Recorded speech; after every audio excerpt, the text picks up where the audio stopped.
El gato negro. Edgar Allan Poe. No espero ni pido que alguien crea en el extraño, aunque simple relato que me dispongo a escribir. Loco estaría si lo esperara, cuando mis sentidos rechazan su propia evidencia. Pero no estoy loco, y sé muy bien que esto no es un sueño.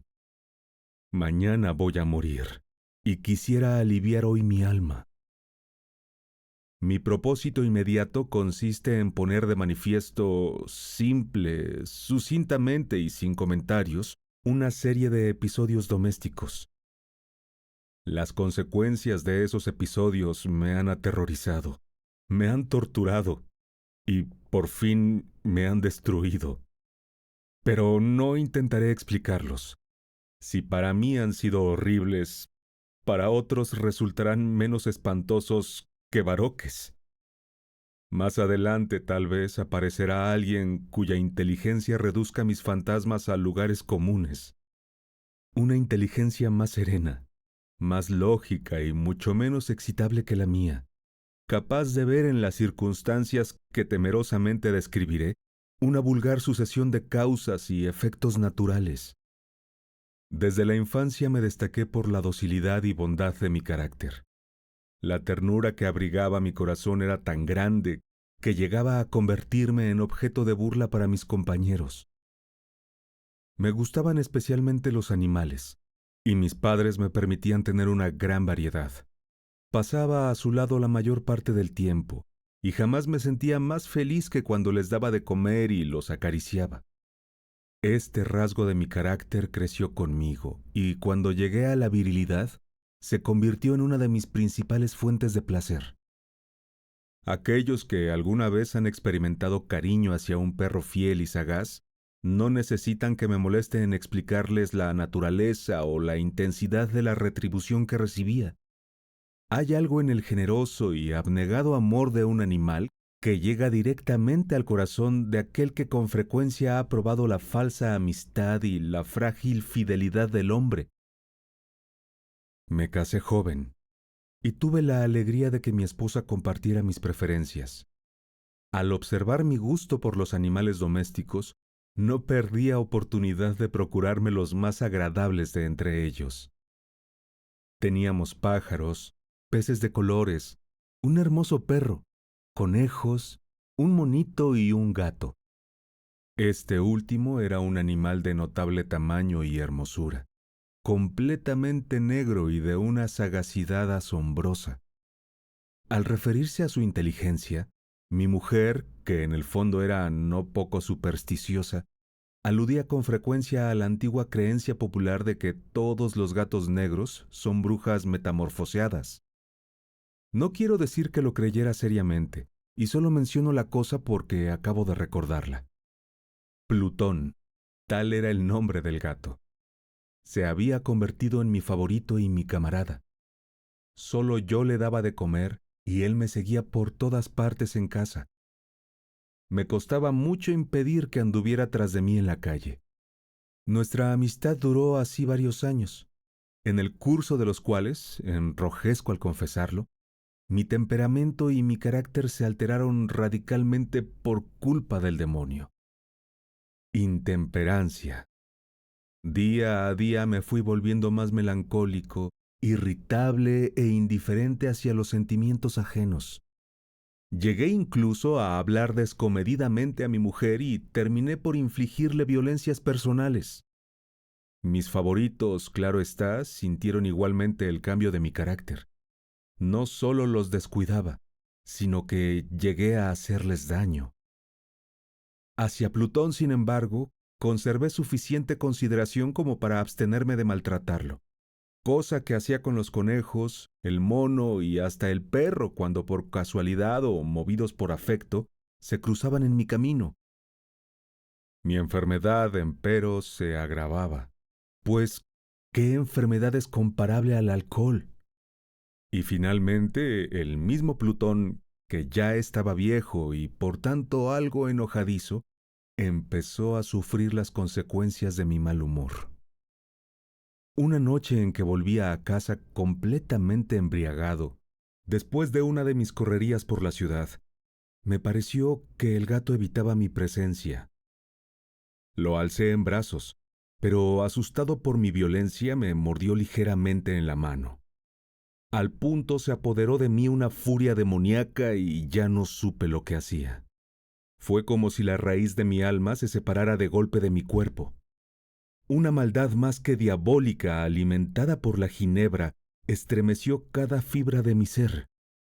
Sacando del bolsillo del chaleco un cortaplumas, lo abrí mientras sujetaba al pobre animal por el pescuezo, y deliberadamente le hice saltar un ojo. Enrojezco, me abrazo, tiemblo mientras escribo tan condenable atrocidad. Cuando la razón retornó con la mañana, cuando hube disipado en el sueño los vapores de la orgía nocturna, sentí que el horror se mezclaba con el remordimiento ante el crimen cometido. Pero mi sentimiento era débil y ambiguo, no alcanzaba a interesar al alma. Una vez más me hundí en los excesos y muy pronto ahogué en vino los recuerdos de lo sucedido. El gato, entre tanto, mejoraba poco a poco. Cierto que la órbita donde faltaba el ojo presentaba un horrible aspecto, pero el animal no parecía sufrir ya. Se paseaba como de costumbre por la casa, aunque, como es de imaginar, huía aterrorizado al verme. Me quedaba aún bastante de mi antigua manera de ser para sentirme agraviado por la evidente antipatía de un animal que alguna vez me ha querido tanto. Pero ese sentimiento no tardó en ceder paso a la irritación. Y entonces, para mi caída final e irrevocable, se presentó el espíritu de la perversidad. La filosofía no tiene en cuenta a este espíritu, y sin embargo, tan seguro estoy de que mi alma existe como de que la perversidad es uno de los impulsos primordiales del corazón humano, una de las facultades primarias indivisibles, uno de esos sentimientos que dirigen el carácter del hombre. ¿Quién no se ha sorprendido a sí mismo 100 veces en momentos en que cometía una acción tonta o malvada por la simple razón de que no debía cometerla? ¿No hay en nosotros una tendencia permanente que enfrenta descaradamente al buen sentido, una tendencia a transgredir lo que constituye la ley por el solo hecho de serlo? Este espíritu de perversidad se presentó, como he dicho, en mi caída final. Y el insondable anhelo que tenía mi alma de vejarse a sí misma, de violentar su propia naturaleza, de hacer mal por el mal mismo, me incitó a continuar, y finalmente a consumar el suplicio que había infligido a la inocente bestia. Una mañana, obrando a sangre fría, le pasé un lazo por el pescuezo y lo ahorqué en la rama de un árbol. Lo ahorqué mientras las lágrimas manaban de mis ojos, y el más amargo remordimiento me apretaba el corazón. Lo ahorqué porque recordaba que me había querido y porque estaba seguro de que no me había dado motivo para matarlo. Lo ahorqué porque sabía que al hacerlo cometía un pecado mortal que comprometía mi alma hasta llevarla más allá del alcance de la infinita misericordia del Dios más misericordioso y más terrible. La noche de aquel mismo día en que cometí tan cruel acción me despertaron gritos de ¡Incendio! Las cortinas de mi cama eran una llama viva y toda la casa estaba ardiendo. Con gran dificultad pudimos escapar de la conflagración mi mujer, un sirviente y yo. Todo quedó destruido. Mis bienes terrenales se perdieron, y desde ese momento tuve que resignarme a la desesperanza. No incurriré en la debilidad de establecer una relación de causa y efecto entre el desastre y mi criminal acción, pero estoy detallando una cadena de hechos y no quiero dejar ningún eslabón incompleto. Al día siguiente del incendio acudí a visitar las ruinas. Salvo una, las paredes se habían desplomado. Lo que quedaba en pie era un tabique divisorio de poco espesor. situado en el centro de la casa, y contra el cual se apoyaba antes la cabecera de mi lecho. El enlucido había quedado a salvo de la acción del fuego, cosa que atribuí a su reciente aplicación. Una densa muchedumbre habíase reunido frente a la pared y varias personas que parecían examinar parte de la misma con gran atención y detalle. Las palabras extraño, curioso y otras similares excitaron mi curiosidad. Al aproximarme, vi que en la blanca superficie grabada como un bajorrelieve aparecía la imagen de un gigantesco gato. El contorno tenía una nitidez verdaderamente maravillosa. Había una soga alrededor del pescuezo del animal. Al descubrir esta aparición, ya que no podía considerarla otra cosa, me sentí dominado por el asombro y el terror. Pero la reflexión vino luego en mi ayuda. Recordé que había ahorcado al gato en un jardín contiguo a la casa.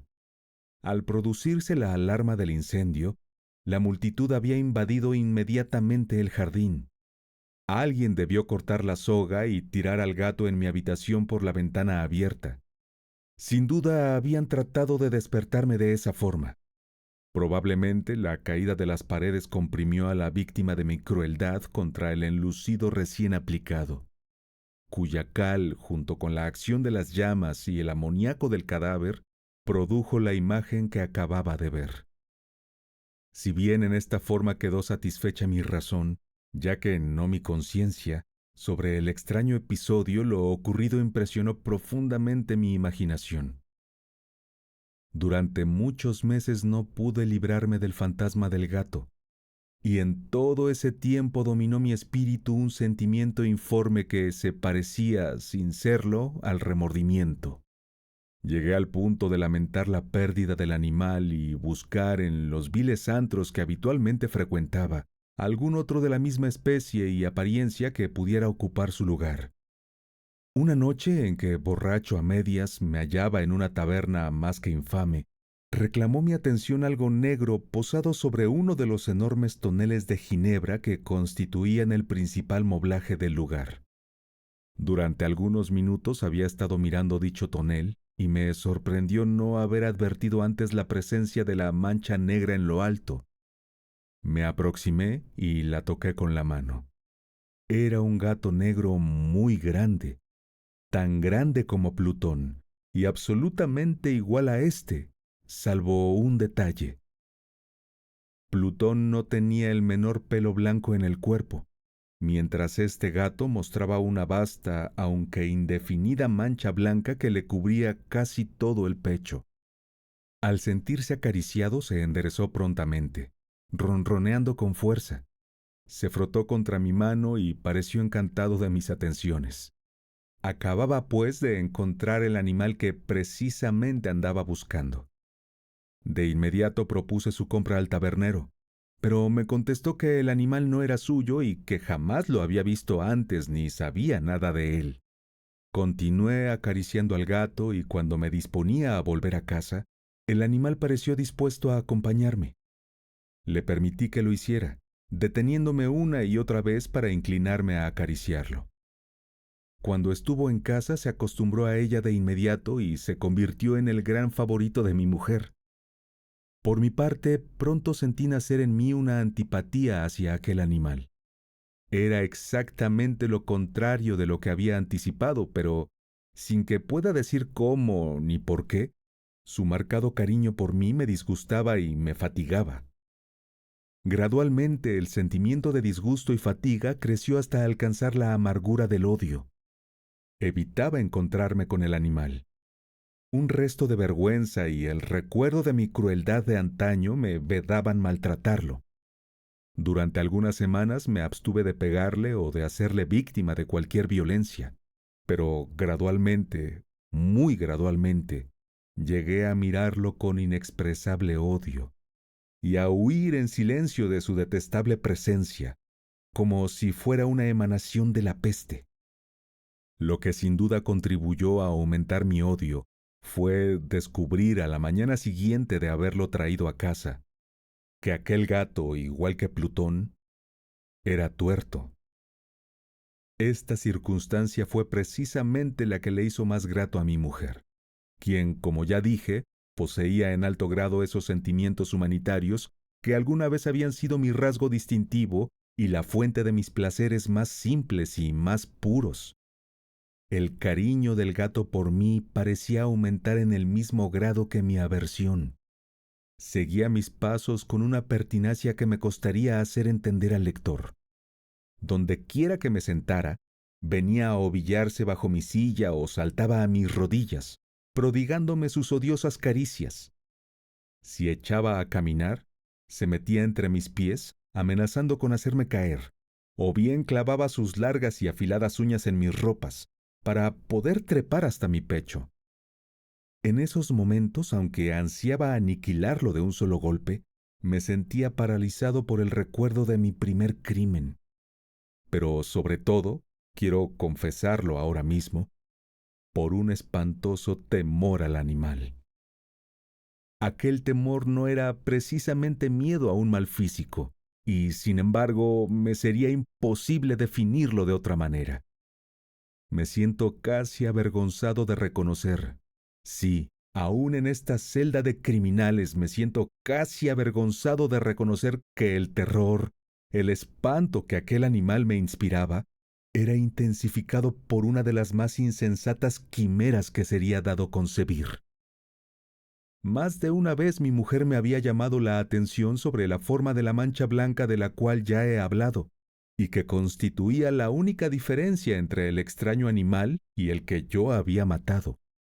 El lector recordará que esta mancha, aunque grande, me había parecido al principio de forma indefinida, pero gradualmente, de manera tan imperceptible que mi razón luchó durante largo tiempo por rechazarla como fantástica, la mancha fue asumiendo un contorno de rigurosa precisión. Representaba ahora algo que me estremezco al nombrar, y por ello odiaba, temía y hubiera querido librarme del monstruo si hubiese sido capaz de atreverme. Representaba, digo, la imagen de una cosa atroz, siniestra, la imagen del patíbulo. Oh lúgubre y terrible máquina del horror y del crimen, de la agonía y de la muerte.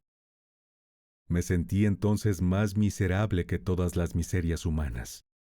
Pensar que una bestia cuyo semejante había yo destruido desdeñosamente, una bestia era capaz de producir tan insoportable angustia a un hombre creado a imagen y semejanza de Dios. Ay, ni de día ni de noche pude ya gozar de la bendición del reposo.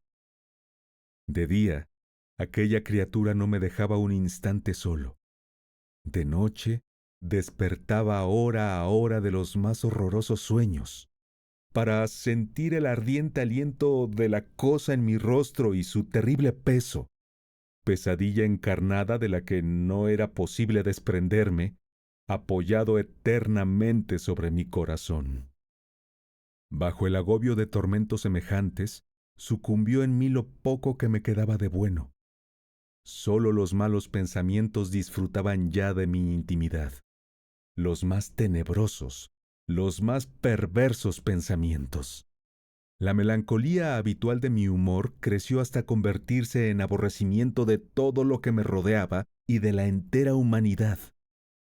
Y mi pobre mujer, que de nada se quejaba, llegó a ser la habitual y paciente víctima de los repentinos y frecuentes arrebatos de ciega cólera a que me abandonaba. Cierto día, para cumplir una tarea doméstica, me acompañó al sótano de la vieja casa donde nuestra pobreza nos obligaba a vivir. El gato me siguió mientras bajaba la empinada escalera y estuvo a punto de tirarme cabeza abajo, lo cual me exasperó hasta la locura. Alzando un hacha y olvidando en mi rabia los pueriles temores que hasta entonces habían detenido mi mano, descargué un golpe que hubiera matado instantáneamente al animal de haberlo alcanzado. Pero la mano de mi mujer detuvo su trayectoria. Entonces, llevado por su intervención a una rabia más que demoníaca, Me zafé de su brazo y le hundí el hacha en la cabeza. Sin un solo quejido cayó muerta a mis pies. Cumplido este espantoso asesinato, me entregué al punto y con toda sangre fría a la tarea de ocultar el cadáver. Sabía que era imposible sacarlo de casa, tanto de día como de noche, sin correr el riesgo de que algún vecino me observara. Diversos proyectos cruzaron mi mente. Por un momento pensé en descuartizar el cuerpo y quemar los pedazos. Luego se me ocurrió cavar una tumba en el piso del sótano. También pensé si no convenía arrojar el cuerpo al pozo del patio o meterlo en un cajón, como si se tratara de una mercadería común, y llamar a un mozo de cordel para que lo retirara de casa. Pero al fin di con lo que me pareció el mejor expediente y decidí emparedar el cadáver en el sótano, tal como se dice que los monjes de la Edad Media emparedaban a sus víctimas. El sótano se adaptaba bien a este propósito. Sus muros eran de material poco resistente y estaban recién revocados con un mortero ordinario, que la humedad de la atmósfera no había dejado endurecer. Además, en una de las paredes se veía la saliencia de una falsa chimenea, la cual había sido rellenada y tratada de manera semejante al resto del sótano. Sin lugar a dudas, sería muy fácil sacar los ladrillos de esa parte, introducir el cadáver y tapar el agujero como antes, de manera que ninguna mirada pudiese descubrir algo sospechoso. No me equivocaba en mis cálculos. Fácilmente saqué los ladrillos con ayuda de una palanca, y luego de colocar cuidadosamente el cuerpo contra la pared interna, lo mantuve en esa posición mientras aplicaba de nuevo la mampostería en su forma original. Después de procurarme argamasa, arena y cerda, preparé un enlucido que no se distinguía del anterior, y revoqué cuidadosamente el nuevo enladrillado. Concluida la tarea, me sentí seguro de que todo estaba bien. La pared no mostraba la menor señal de haber sido tocada. Había barrido hasta el menor fragmento de material suelto. Miré en torno triunfante y me dije: aquí, por lo menos, no he trabajado en vano.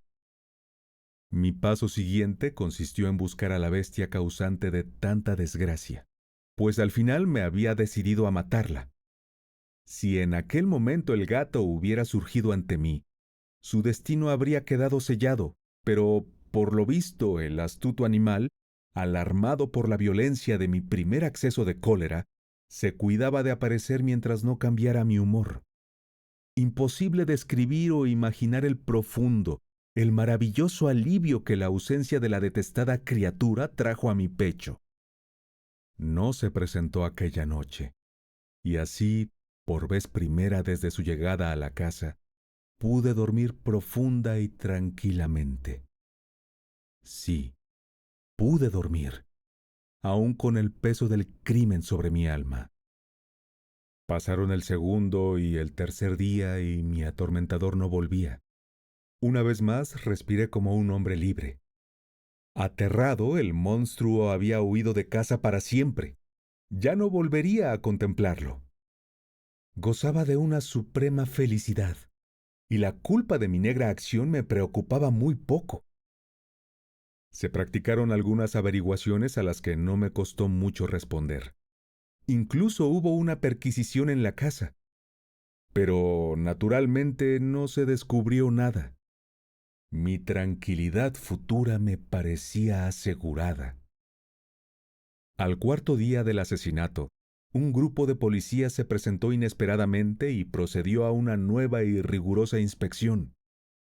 Convencido de que mi escondrijo era impenetrable, no sentí la más leve inquietud.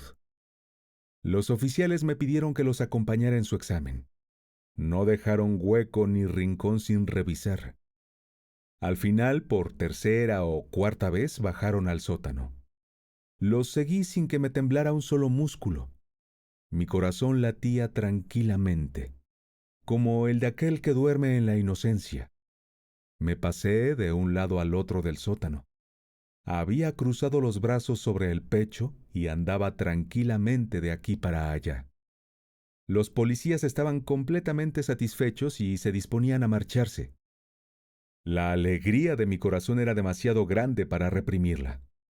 Ardía en deseo de decirles, por lo menos, una palabra como prueba de triunfo y confirmar doblemente mi inocencia. Caballeros, dije por fin cuando el grupo subía la escalera, me alegro mucho de haber disipado sus sospechas. Les deseo felicidad y un poco más de cortesía. Dicho sea de paso, caballeros, esta casa está muy bien construida. En mi frenético deseo de decir alguna cosa con naturalidad, casi no me daba cuenta de mis palabras. Repito que es una casa de excelente construcción. Estas paredes, ya se marchan ustedes, caballeros, tienen una gran solidez. Y entonces, arrastrado por mis propias bravatas, golpeé fuertemente con el bastón que llevaba en la mano sobre la pared del enladrillado tras la cual se hallaba el cadáver de la esposa de mi corazón. Que Dios me proteja y me libre de las garras del archidemonio. Apenas había cesado el eco de mis golpes cuando una voz respondió desde dentro de la tumba. Un quejido sordo y entrecortado al comienzo, semejante al sollozar de un niño, que luego creció rápidamente hasta convertirse en un largo, agudo y continuo alarido, anormal, como inhumano, un aullido, un clamor de lamentación, mitad de horror, mitad de triunfo, como sólo puede haber brotado en el infierno de la garganta de los condenados en su agonía y de los demonios exultantes en la condenación. Hablar de lo que pensé en ese momento sería una locura. Presa de vértigo fui tambaleándome hasta la pared opuesta. Por un instante el grupo de hombres en la escalera quedó paralizado por el terror. Luego una docena de robustos brazos atacaron la pared, que cayó de una pieza. El cadáver, ya muy corrompido y manchado de sangre coagulada, apareció de pie ante los ojos de los espectadores. Sobre su cabeza, con la roja boca abierta y el único ojo como de fuego, estaba agazapada la horrible bestia cuya astucia me había inducido al asesinato y cuya voz delatora me entregaba al verdugo. Había emparedado al monstruo en la tumba.